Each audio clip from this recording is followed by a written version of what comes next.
यह कहानी काल्पनिक घटनाओं पर आधारित है और इसका जीवित या अमूर्त किसी भी व्यक्ति से कोई संबंध नहीं है। यदि किसी की कहानी इससे मिलती जुलती है तो वह मात्र एक संयोग है।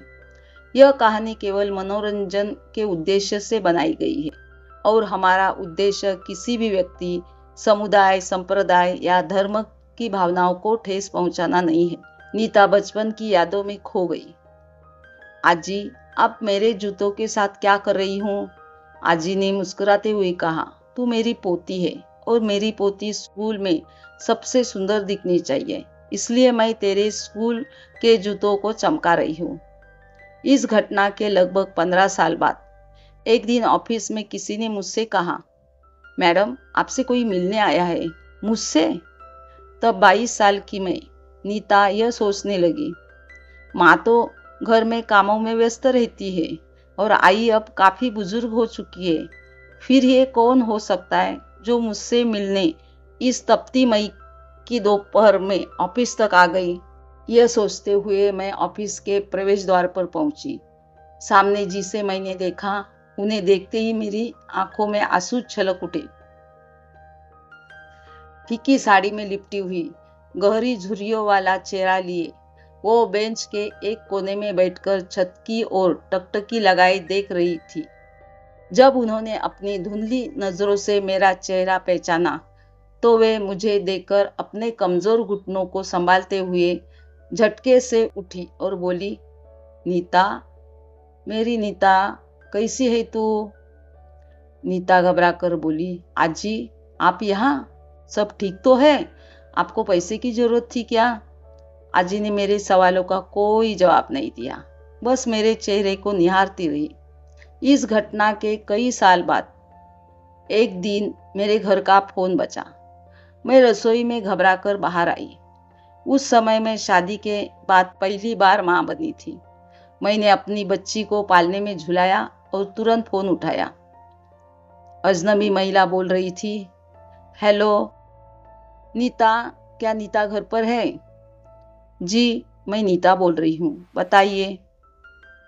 नीता, आजी की तबीयत बहुत खराब है, हो सके तो आकर उनसे एक बार मिल लो। नीता को फोन कटने की आवाज सुनाई दी।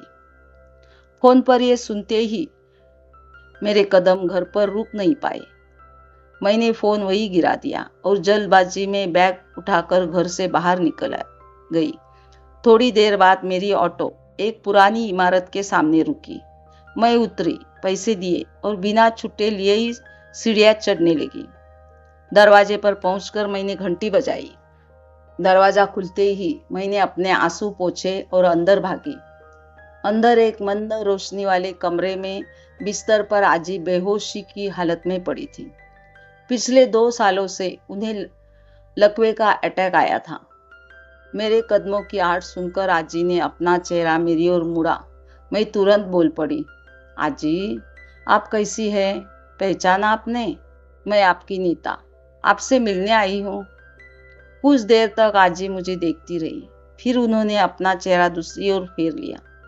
उसी कमरे में बैठी आजी की बेटी यानी मेरी मौसी ने मुझे उदास देखकर कहा, नीता, आजी अब किसी को नहीं पहचानती, लेकिन पता नहीं क्यों मुझे यकीन था कि वो तुम्हें जरूर पहचानेगी।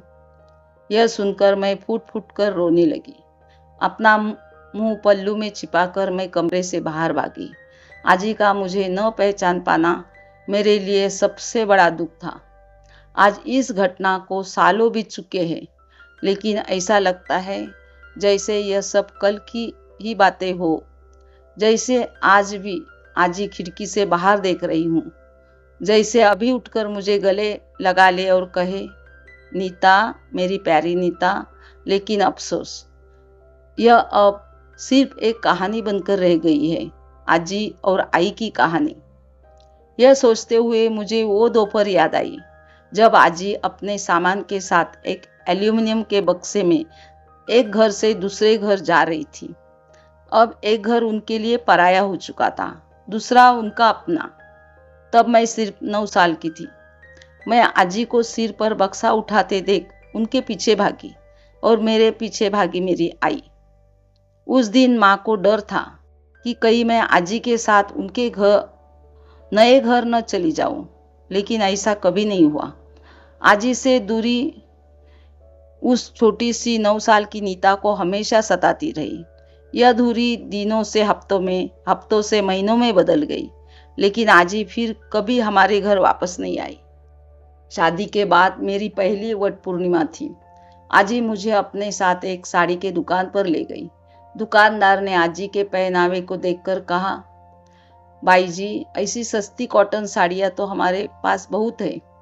आजी ने हल्की मुस्कान के साथ अपनी पोटली से पैसे की गड्डी निकाल कर उसे देते हुए कहा, बेटा, साड़ी मेरी पोती के लिए दिखाओ, मेरे लिए नहीं।